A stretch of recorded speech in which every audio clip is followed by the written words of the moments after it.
Hello, and welcome to Bible Bedtime. This is Season 4, Episode 196. I am your host, Dana, and in this podcast, I read the Bible in a way that will help you sleep in heavenly peace. Because we are in Season 4, we're reading the fourth book of the Old Testament, Numbers. And then I will read the fourth book of the New Testament, John. Tonight we'll read Numbers chapters 21 and 22. After the chapters, I will read a selection from the book of Proverbs, and we'll end the episode, as we do each episode, with the Lord's Prayer. If you would like to support Bible Bedtime and bless me with a love offering, we are now on Venmo, and you can just look for @Bible Bedtime or search for Bible Bedtime Podcast. Now, there's never an expectation that you donate, but it does bless me tremendously and helps offset the costs of producing the program. If you would like to reach out to me or the Bible Bedtime community, I invite you to send an email to BibleBedtimePodcast@gmail.com or join our Facebook group. I would love to hear from you. Now, it's time to settle down and end your day. Everything you have needed to do today, you have already done. And anything else that's undone can wait for tomorrow when you are rested and refreshed. I invite you to settle in, snuggle up into your favorite sleeping position, close your eyes, and feel the day drift away from your body and your mind as you settle in and relax. And as we do in each episode, let's take 3 deep breaths. 1, 2, and 3. Excellent. Numbers chapter 21. When the Canaanite king of Arad, who lived in the Negev, heard that Israel was coming along the road to Atharim, he attacked the Israelites and captured some of them. Then Israel made this vow to the Lord: if you will deliver these people into our hands, we will totally destroy their cities.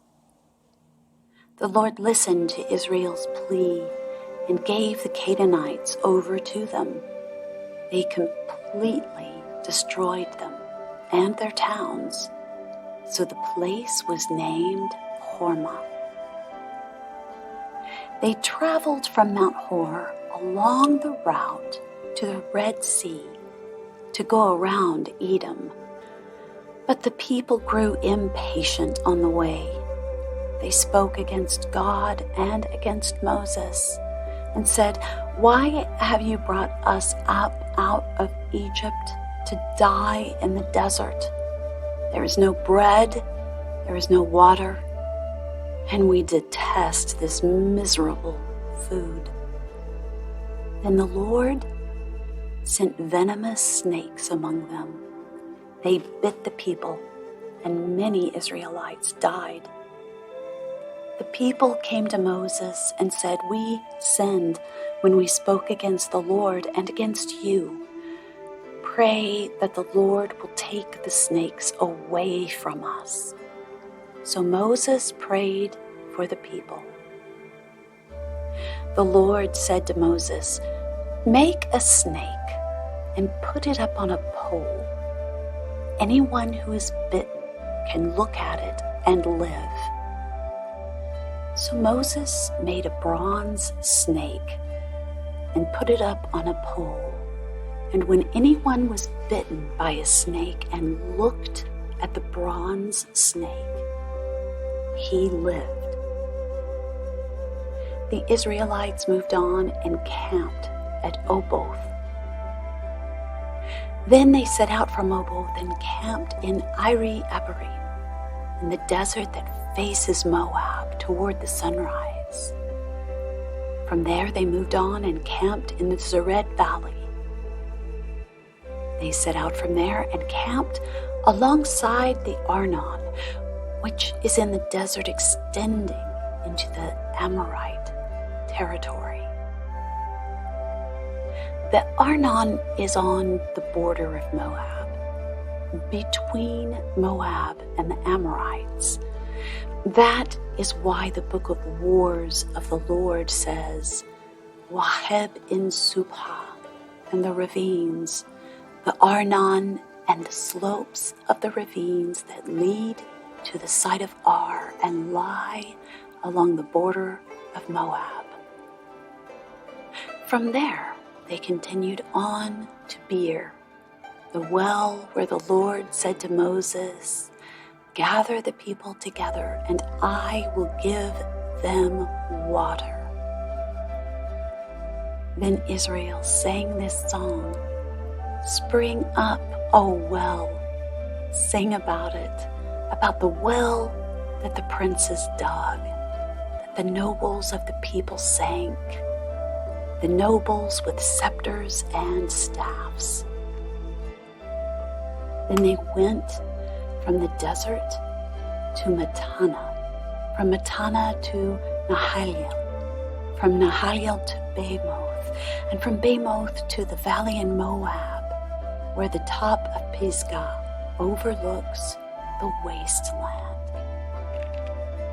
Israel sent messengers to say to Sihon, king of the Amorites, "Let us pass through your country. We will not turn aside into any field or vineyard, or drink water from any well. We will travel along the king's highway until we have passed through your territory." But Sihon would not let Israel pass through his territory. He mustered his entire army and marched out into the desert against Israel. When he reached Jahaz, he fought with Israel. Israel, however, put him to the sword and took over his land from the Arnon to the Jabbok, but only as far as the Ammonites, because their border was fortified. Israel captured all the cities of the Amorites and occupied them, including Heshbon and all its surrounding settlements. Heshbon was the city of Sihon, king of the Amorites, who had fought against the former king of Moab and had taken from him all his land as far as the Arnon. That is why the poets say, "Come to Heshbon and let it be rebuilt. Let Sihon's city be restored." Fire went out from Heshbon, a blaze from the city of Sihon. It consumed Ar of Moab, the citizens of Arnon's heights. Woe to you, O Moab! You are destroyed, O people of Chemosh. He has given up his sons as fugitives and his daughters as captives to Sihon, king of the Amorites. But we have overthrown them. Heshbon is destroyed all the way to Dibon. We have demolished them as far as Nophah. which extends to Medeba. So Israel settled in the land of the Amorites. After Moses had sent spies to Jazer, the Israelites captured its surrounding settlements and drove out the Amorites who were there. Then they turned and went up along the road toward Bashan, and Og, king of Bashan, and his whole army marched out to meet them in the battle at Edrei. The Lord said to Moses, "Do not be afraid of him, for I have handed him over to you with his whole army and his land. Do to him what you did to Sihon, king of the Amorites, who reigned in Heshbon." So they struck him down together with his sons and his whole army, leaving them no survivors, and they took possession of his land. Numbers chapter 22. Then the Israelites traveled to the plains of Moab and camped along the Jordan across from Jericho. Now Balak, son of Zippor, saw all that Israel had done to the Amorites, and Moab was terrified because there were so many people. Indeed, Moab was filled with dread because of the Israelites. The Moabites said to the elders of Midian, "This horde is going to lick up everything around us, as an ox licks up the grass of the field." So Balak, son of Zippor, who was king of Moab at that time, sent messengers to summon Balaam, son of Beor, who was at Pethor near the river in his native land. Balak said, "A people has come out of Egypt. They cover the face of the land and have settled next to me. Now come and put a curse on these people, because they are too powerful for me. Perhaps then I will be able to defeat them and drive them out of the country. For I know that those you bless are blessed, and those you curse are cursed." The elders of Moab and Midian left, taking with them the fee for divination. When they came to Balaam, they told him what Balak had said. "Spend the night here," Balaam said to them, "and I will bring you back the answer the Lord gives me." So the Moabite princes stayed with him. God came to Balaam and asked, "Who are these men with you?" Balaam said to God, "Balak, son of Zippor, king of Moab, sent me this message. A people that has come out of Egypt covers the face of the land. Now come and put a curse on them for me. Perhaps then I will be able to fight them and drive them away." But God said to Balaam, "Do not go with them. You must not put a curse on those people, because they are blessed." The next morning, Balaam got up and said to Balak's princes, "Go back to your own country. The Lord has refused to let me go with you." So the Moabite princes returned to Balak and said, "Balaam refused to come with us." Then Balak sent other princes, more numerous and more distinguished than the first. They came to Balaam and said, "This is what Balak, son of Zippor, says. Do not let anything keep you from coming to me, because I will reward you handsomely and do whatever you say. Come and put a curse on these people for me." But Balaam answered them, "Even if Balak gave me his palace filled with silver and gold, I could not do anything great or small to go beyond the command of the Lord my God. Now stay here tonight, as the others did, and I will find out what else the Lord will tell me." At night God came to Balaam and said, "Since these men have come to summon you, go with them, but do only what I tell you." Balaam got up in the morning, saddled his donkey, and went with the princes of Moab. But God was very angry when he went, and the angel of the Lord stood in the road to oppose him. Balaam was riding on his donkey, and his 2 servants were with him.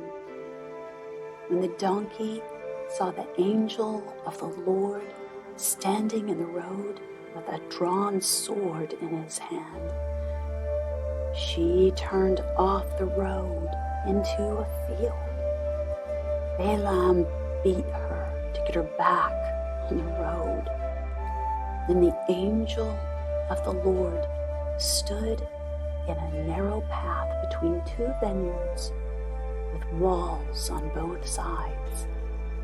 When the donkey saw the angel of the Lord, she pressed close to the wall, crushing Balaam's foot against it, so he beat her again. Then the angel of the Lord moved on ahead and stood in a narrow place where there was no room to turn either to the right or to the left. When the donkey saw the angel of the Lord, she lay down under Balaam, and he was angry and beat her with his staff. Then the Lord opened the donkey's mouth, and she said to Balaam, "What have I done to you to make you beat me these 3 times?"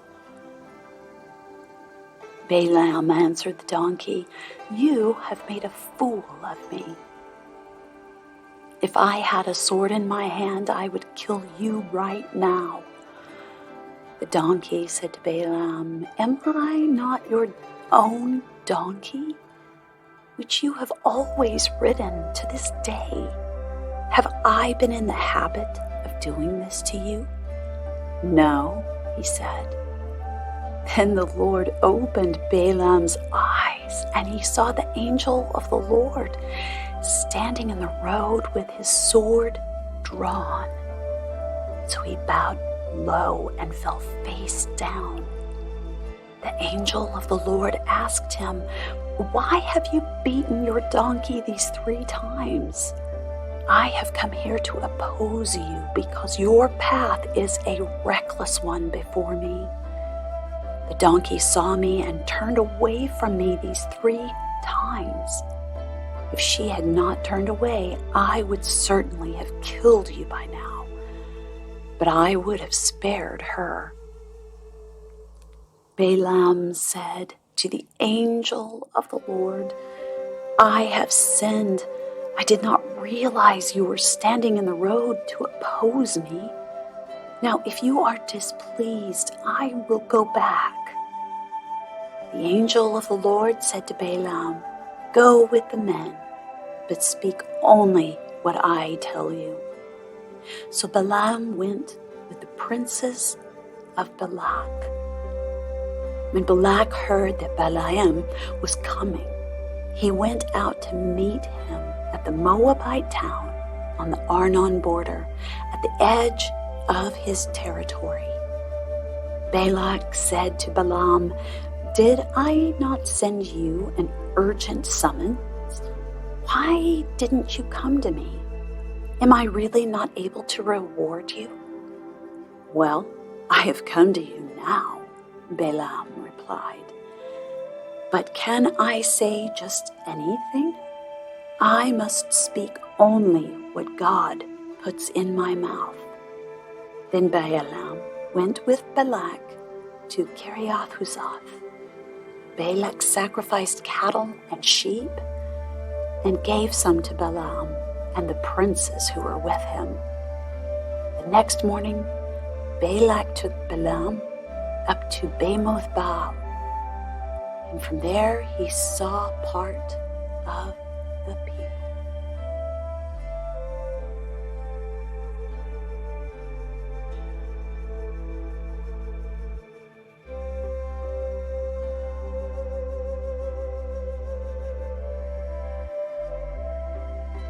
Proverbs chapter 24, verses 23 through 34. These also are sayings of the wise. To show partiality in judging is not good. Whoever says to the guilty, "You are innocent," peoples will curse him and nations denounce him. But it will go well with those who convict the guilty, and rich blessing will come upon them. An honest answer is like a kiss on the lips. Finish your outdoor work and get your fields ready. After that, build your house. Do not testify against your neighbor without cause, or use your lips to deceive. Do not say, "I'll do to him as he has done to me. I'll pay that man back for what he did."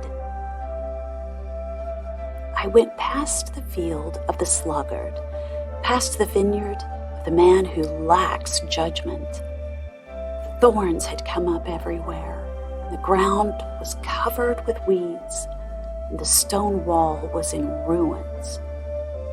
I applied my heart to what I'd observed and learned a lesson from what I saw.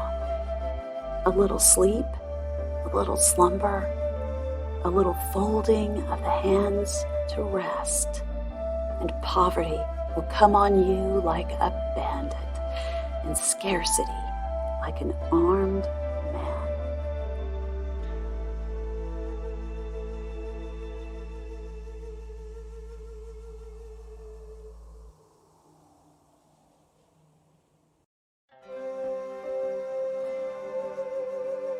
The Lord's Prayer.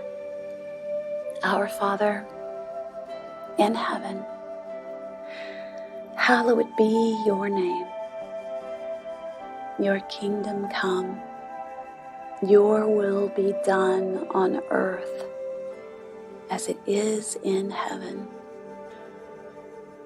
Give us this day our daily bread, and forgive us our debts, as we also have forgiven our debtors. And lead us not into temptation, but deliver us from the evil one. Now it's time for you to fall asleep, and sleep well all night long. Sweet dreams. Good night.